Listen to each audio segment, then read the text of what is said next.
Welcome to the Deep Dive.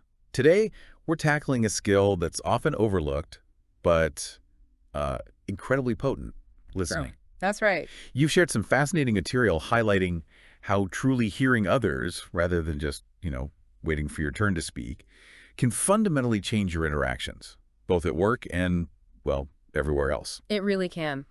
Our goal in this deep dive is to explore the core principles of effective listening, understand their profound impact. And identify actionable ways you can start leveraging them Of- immediately. Exactly. It's intriguing how much emphasis we often put on improving our speaking abilities. Yeah, we do, don't we? When in reality, the ability to truly listen often provides far greater leverage in our communication and our relationships. Okay, let's really dig into this then.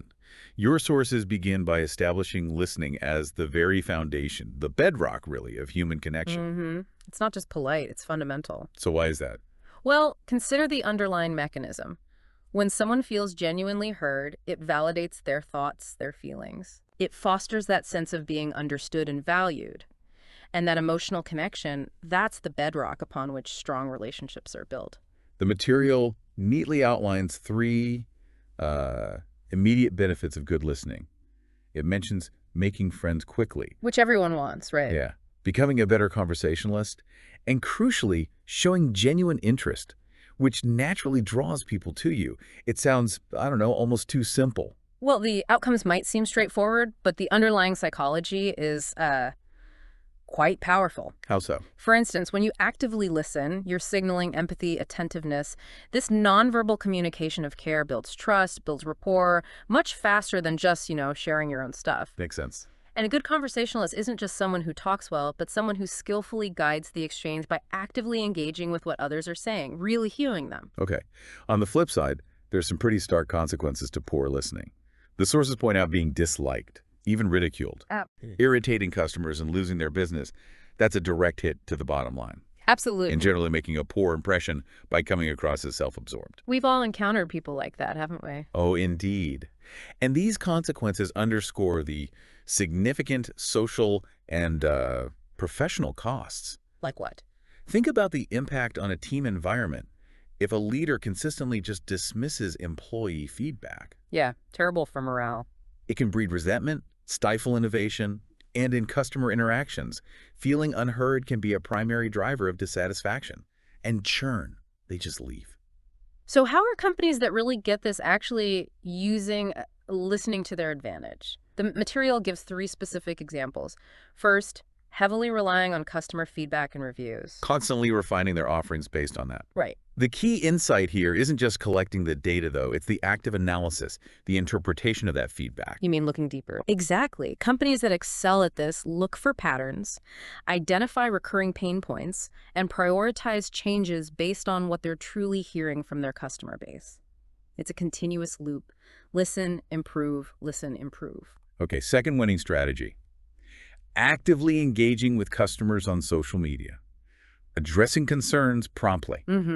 Being present where your customers are already talking. It shows you're paying attention. Precisely. This demonstrates a commitment to customer experience and a willingness to address issues publicly, transparently. It transforms potential complaints into opportunities, really. Opportunities to show you care. Yeah, to showcase responsiveness and build trust in a very visible way. And the third is implementing robust customer service with well-trained listeners who are empathetic. Empathy. Crucial. It's not just about solving the practical problem, is it? It's about how you make the customer feel during that interaction. That emotional intelligence piece is critical. An empathetic listener can de-escalate tense situations, build rapport even when things go wrong. Yeah, that's a real skill. And ultimately foster greater customer loyalty. They understand that the customer's feeling of being heard is often just as important as the resolution itself. Conversely, what are some common listening pitfalls for companies?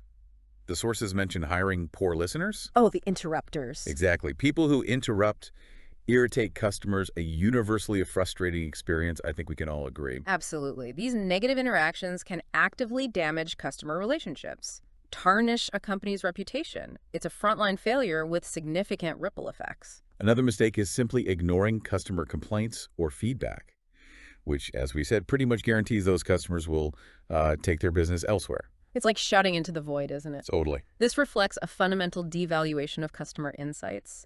That feedback is gold. It's a rich source of information for product development, service improvement, overall strategy. Ignoring it is like throwing away valuable market research. And finally, some companies get so focused on pushing their own products Their own agenda. that they completely misunderstanding what their customers actually need. It's all broadcast, no reception. Yeah, this product-centric approach, devoid of genuine customer understanding, often leads to offerings that just don't resonate. Wasted resources, missed opportunities. So distilling all of this from the first section, what's the core takeaway?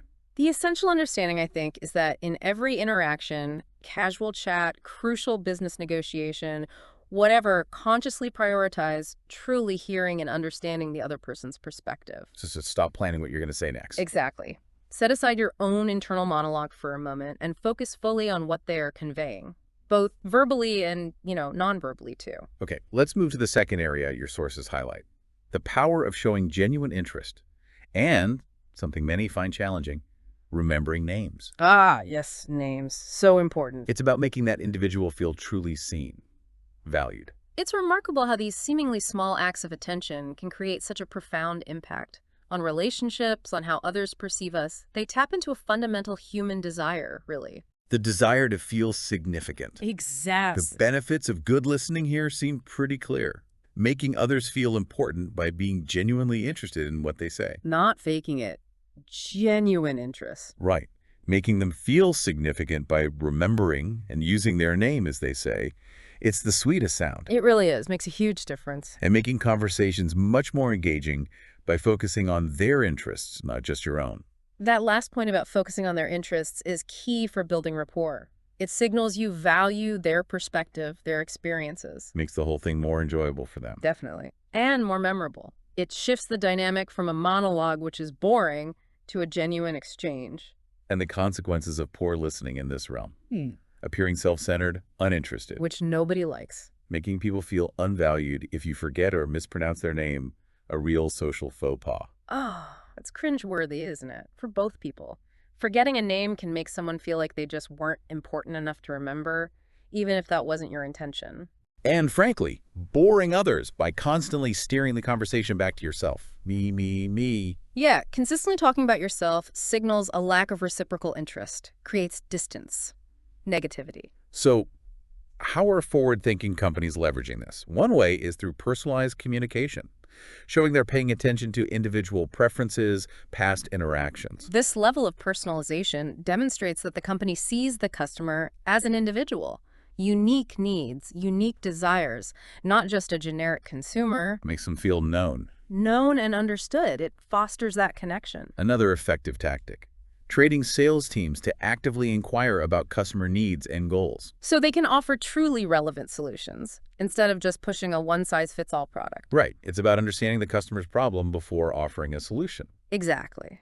This customer-centric approach builds trust. It positions the salesperson as a helpful advisor, not just a product pusher. And some companies even go as far as creating detailed customer profiles that include personal interests. Allowing for more tailored, more thoughtful service. It's that extra layer of attention to detail. Shows you're really listening over time. Exactly. By proactively gathering and utilizing information about customer interests, companies can create more meaningful and engaging interactions, strengthening the relationship beyond just transactions. What about the mistakes companies make here? Well, sending out those generic marketing blasts. Yes. They completely ignore individual customer profiles. That's a big one. Feels so impersonal, irrelevant. It absolutely does. In today's market, customers expect communication tailored to them. Generic messaging just signals a lack of attention, a lack of understanding. Another stumble. Failing to properly record or utilize customer preferences, leading to those incredibly frustrating repetitive interactions. Where you have to re-explain your situation every single time. Exactly. Drives me nuts. This lack of internal information sharing, internal listening, really not only annoys customers, but also creates inefficiencies within the company. Suggests a disconnect between different touch points. And lastly, having customer service representatives who are just chained to rigid scripts. Right. It prevents them from truly hearing and addressing the individual nuances of a customer-specific concern. So they can't really listen properly. Well, scripts can provide a baseline, maybe, but they often fall short with unique or complex issues. Empowering representatives to actively listen, maybe deviate from the script when needed. That's crucial for effective customer service. So what's the key takeaway from this part? Cultivate a genuine curiosity about the people you interact with. Really want to know them. And the name thing. Make a conscious effort to remember their names, maybe use memory techniques if you need to, and actively steer conversations towards their interests, their passions. These small investments in attention yield significant returns, build stronger connections. Okay. Our third area of focus is the subtle art of encouraging others to talk. Creating space. Sometimes the most impactful thing you can do is simply create that space for them to share their thoughts, their feelings. The power here lies in recognizing that listening isn't just about absorbing information. It's also about creating an environment where others feel safe, encouraged to express themselves fully. The benefits are compelling. Making others feel genuinely heard and valued simply by encouraging them to talk about what's important to them. Yeah, letting them have the floor. Potentially softening negativity by patiently listening even to criticism without immediately jumping in to defend yourself. That takes discipline. It does. And gaining incredibly valuable information and insights by allowing others to talk and share their perspectives. That last point is particularly crucial. You often uncover valuable insights, perspectives you might not have considered yourself, when you just give others the space to articulate their thoughts fully. It's a powerful form of information gathering, isn't it? Definitely. And what happens when we don't do this effectively? The consequences of poor listening here. Well, appearing impolite, even arrogant if you're constantly interrupting. Makes people shut down. Failing to truly understand and resolve issues because you haven't fully heard the complaints. You've cut them off. You can't solve a problem you don't fully understand. But even missing out on potential innovation, valuable ideas, by not creating a culture where people feel comfortable speaking up. These negative outcomes highlight how dominating conversations can stifle collaboration, hinder problem solving, prevent new ideas from emerging, creates a communication bottleneck. So how are companies using this encouragement to their advantage? One effective method is conducting customer surveys, feedback sessions. Structured opportunities for customers to share their opinions, their experiences. It shows you want to hear from them. This proactive approach signals that the company values customer input, is actively seeking ways to improve. It provides a formal channel for feedback that might not surface otherwise. Another strategy, creating online forums or community platforms. Where customers can discuss experiences, ask questions, provide feedback not just to the company but also to each other. Creates a community feeling. Exactly. And it can also provide a rich source of unsolicited feedback, insights into customer needs, pain points. It's like having an ongoing focus group, really. And thirdly, empowering customer-facing employees to actively solicit feedback, suggestions, during their interactions. Turning every customer touchpoint into a potential listening opportunity. Makes the customer feel like their opinion truly matters. It does, and it can lead to immediate identification and resolution of issues, plus valuable insights for broader improvement. What are some of the common mistakes companies make in this area? Well, creating feedback mechanisms that are difficult to use. Or even worse, simply ignoring the responses they receive. Right. It's just performative then. No real substance. Exactly. A cumbersome or ignored feedback process sends a clear message. The company isn't genuinely interested, undermines trust, engagement. Another misstep. Fostering a company culture where employees are actually discouraged from speaking up. Maybe due to fear of retribution or just feeling like their input isn't valued. Yeah, that stifles internal feedback. Yeah. Any chance of bottom-up innovation just disappears. A culture of silence can be incredibly detrimental. A company's ability to adapt, to grow.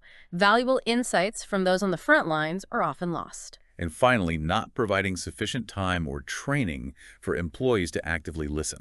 Leading to rushed, superficial interactions where important details underlying issues are likely missed. So listening takes time and skill. Active listening requires focus, patience, specific skills. Companies need to invest in developing these qualities in their workforce for effective communication. So what's the key takeaway here for encouraging talk? Become adept at asking open-ended questions, the kind that invite more than just a yes or no. Get them talking. Right. And consciously cultivate a safe, non-judgmental space where others feel genuinely comfortable, encouraged to fully articulate their thoughts and feelings. Okay, Section 4 introduces us to some subtle yet powerful techniques, finding common ground, the yes-yes approach, and strategically sidestepping arguments. It's all about fostering a positive flow in communication. How does that work? The underlying principle here is that establishing agreement first and avoiding direct confrontation can create a more receptive, more collaborative environment for communication. The benefits of good listening in this context sounds significant. Setting a positive tone from the outset by identifying points of agreement, Finding that common ground. building goodwill by consciously avoiding unnecessary arguments, even when you feel strongly about your own position. Take some self-control sometimes. Definitely. And reducing defensiveness in others by respecting their opinions and consciously refraining from saying those potentially inflammatory words. You're wrong. Oof, yeah. That phrase, "you're wrong," it immediately triggers a defensive response, often shuts down any possibility of constructive dialogue. Finding common ground first helps lower those defenses. And what are the potential pitfalls of poor listening or maybe poor responding in this area? Well, immediately jumping in with disagreements. Instantly creates opposition, makes the other person more resistant to your ideas. Engaging in arguments, even if you technically win, can leave the other person feeling resentful, unheard. Yeah, winning the battle but losing the war, so to speak. And bluntly telling someone they're wrong can cause them to become even more entrenched in their position. Digs your heels in. Precisely. Even if your facts are impeccable, the manner in which you present them is crucial. Starting with disagreement can derail the entire conversation. So how do companies use this yes idea to their advantage with customers?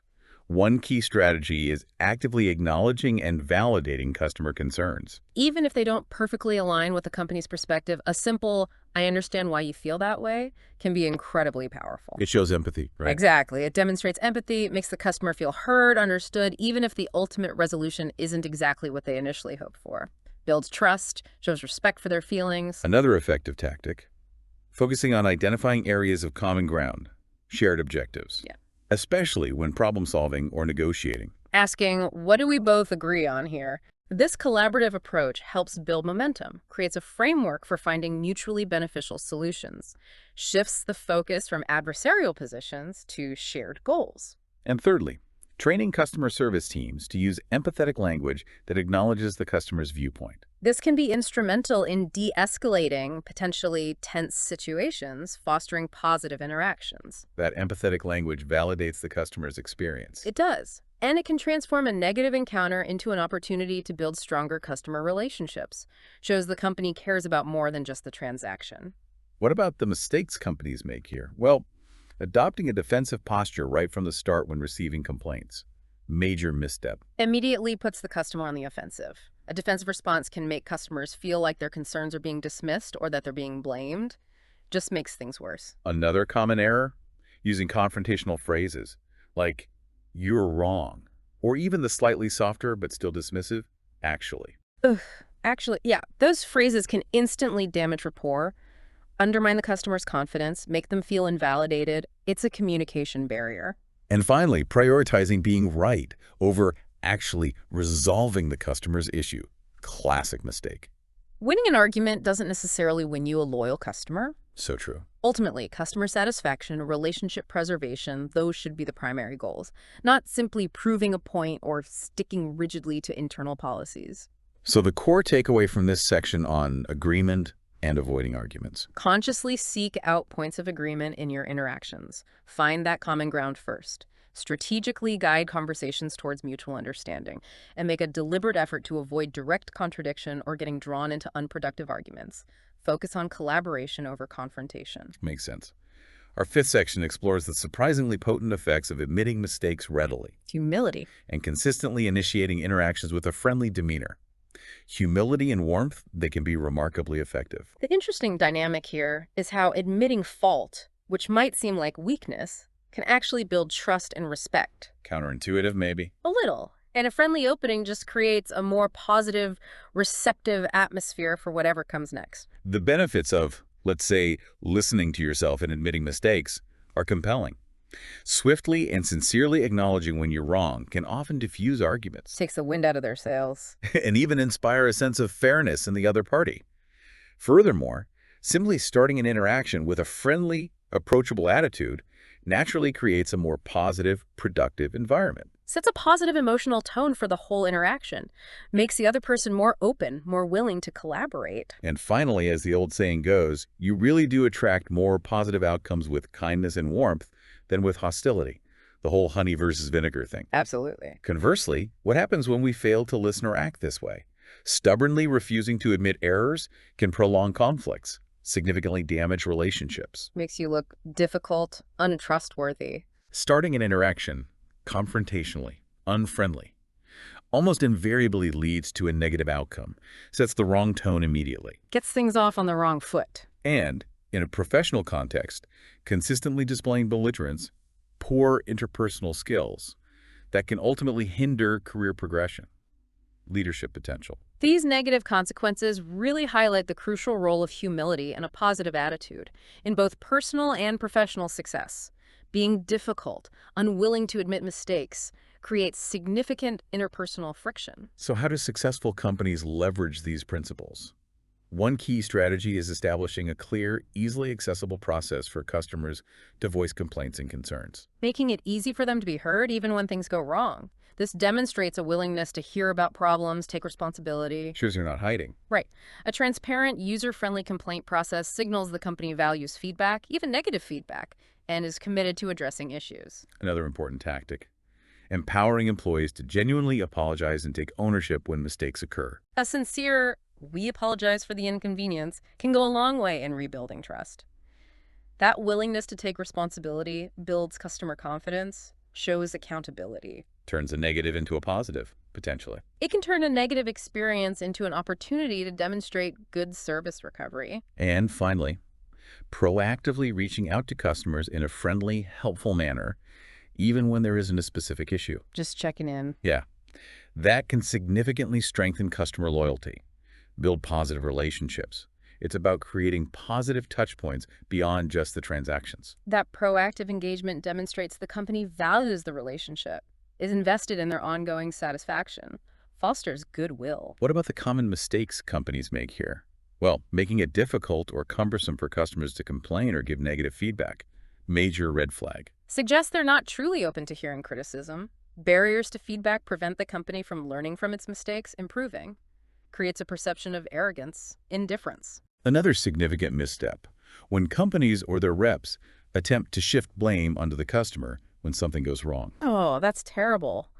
Almost always counterproductive. Erodes trust, leads to more frustration, resentment, damages the relationship. And lastly, having customer service personnel who are unwilling or maybe unable to admit when the company has made an error. Severely undermines customer trust. Makes it seem like the company isn't taking responsibility. Creates an adversarial dynamic. Signals a lack of accountability. So, the core takeaway here on mistakes and friendliness. Cultivate the humility to admit when you are wrong. Do it promptly, sincerely. Don't delay. No. And consistently approach every interaction, personal or professional, with a friendly, open, positive attitude. Okay, our sixth area takes us into the realm of the Socrates method, the art of guiding others through insightful questioning. And the significant benefits of simply allowing them to do the majority of the talking. Letting them lead. In a way, the power here lies in the understanding that people often arrive at stronger conclusions and feel more ownership when they discover insights for themselves through guided questioning, rather than just being told what to think. The advantages of effective listening through this method are strategic. By asking a series of well-crafted questions that elicit yes answers, Gently guiding them. you can subtly guide someone toward a particular understanding or course of action. Furthermore, allowing the other person to speak more makes them feel valued, important, Lets them feel heard. and crucially, they often possess more specific knowledge about their own situation, their challenges, their needs than you do. So their extended dialogue is incredibly informative. That point about gaining valuable insights is paramount. By listening more, talking less, you unlock a wealth of information directly from the source. Leads to a deeper understanding of their perspective. Conversely, what are the negative consequences of poor listening, or maybe too much talking in this context? Doing too much talking yourself prevents you from truly grasping their understanding, their perspective. You're not learning anything then. Trying to impose your opinions directly can breed resistance. They push back. Naturally. And consistently interrupting or dominating the conversation can make the other person feel completely ignored. undervalued. These negative outcomes demonstrate how a talk-centric approach can be ineffective in persuasion and can damage relationships, makes the other person feel unheard, unimportant. So how do companies effectively employ this Socratic approach? One key method is conducting in-depth customer interviews, focus groups. Utilizing probing questions to uncover underlying needs, motivations, not just surface-level opinions. Getting to the why. Exactly. This deep dive approach allows companies to gain a much richer, more nuanced understanding of their target audience, uncovering unmet needs, desires that might not be apparent through standard surveys. Another valuable strategy, training sales teams to ask insightful, open-ended questions. Designed to understand the customer's specific challenges, goals, shifting the interaction from a sales pitch to a consultative dialogue. Being a consultant, not just a seller. Precisely. This consultative selling approach builds trust, allows the salesperson to position themselves as a problem solver, offering solutions truly tailored to the customer's individual needs. And some companies establish customer advisory boards. To foster ongoing dialogue, gather continuous, in-depth feedback. It's like having a dedicated sounding board of their ideal customers. Provides a valuable platform for sustained listening, relationship building, offers ongoing insights into customer sentiment, evolving needs. What are some of the mistakes companies make in this area? One common pitfall is making assumptions about what customers need. Without actually taking the time to ask them directly. Just guessing. Relying on assumptions can lead to products or services that completely miss the mark. Wasted resources, market failure. Another misstep is when salespeople dominate the conversation, focusing solely on delivering their prepared pitch. Instead of actively listening to and engaging with the customer's responses, their questions. It should be a two-way street, right? Absolutely. When salespeople prioritize talking over listening, they miss crucial opportunities to understand the customer's needs, tailor their approach accordingly. And finally, not providing sufficient opportunities for customers to elaborate on their feedback. Can lead to a superficial understanding of their concerns. You need to ask those follow-up questions. Tell me more about that. Really understand the why behind their statements. Dig deeper. Encouraging customers to elaborate, provide more detail, yields richer, more actionable insights that can drive meaningful improvements. So the essential takeaway from this section on Socrates and letting others talk. Master the skill of asking thoughtful, probing questions that encourage deeper reflection, sharing. Consciously create ample space for others to fully articulate their thoughts, guiding them toward their own understanding through inquiry rather than direct instruction. Let them find the answer. Okay. Our final area brings us to a truly fundamental aspect of human interaction, the ability to see things from another person's viewpoint. And to respond with genuine sympathy, the heart of empathy. That sounds crucial. At its core, this involves recognizing that every individual has their own unique lens, their way of perceiving the world, and actively striving to understand that perspective is essential for effective communication, for building strong relationships. The benefits of good listening rooted in empathy sound profound. Genuinely trying to understand another person's perspective allows you to grasp their motivations, their needs. See where they're coming from. Responding with sympathy to their ideas, their challenges, fosters significant goodwill, builds connection. It really does. And understanding their viewpoint provides valuable insight into how they might react, enabling you to tailor your communication, your approach, more effectively. That ability to anticipate responses sounds very useful. It can be particularly valuable in negotiations, conflict resolution, building persuasive arguments. Conversely, what are the negative consequences of poor listening or a lack of empathy in this area? Failing to even consider the other person's viewpoint Can lead to misunderstandings, conflict, a breakdown in communication. A lack of sympathy can make you appear cold, uncaring, out of touch. Nobody wants to interact with someone like that. And without understanding what truly motivates another person, what they desire, your ability to influence them in any meaningful way will be severely limited. These negative outcomes underscore how a lack of empathy can damage relationships, erode trust, hinder your ability to connect with others on a deeper level. So how do companies cultivate this crucial skill to better serve their customers?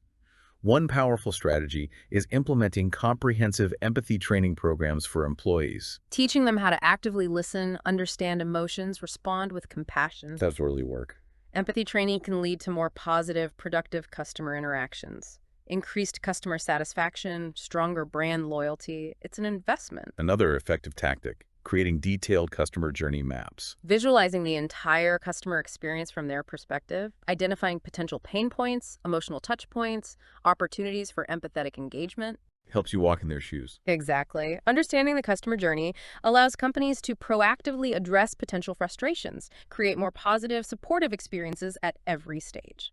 And thirdly, actively seeking to understand the why behind customer behavior and feedback, not just the what. This provides invaluable insights into their underlying needs, motivations, emotional drivers. Digging into the why enables companies to address root causes, develop solutions that truly resonate. What are some of the mistakes companies made regarding empathy? Yeah. Dismissing customer feelings or concerns as irrational or unimportant. Immediately invalidates their experience, damages the relationship, makes them feel unheard, disrespected, ultimately drives them away. Another significant misstep. Developing products or services without truly understanding the fundamental needs, the pain points of their target audience. You have to listen to what people are actually struggling with.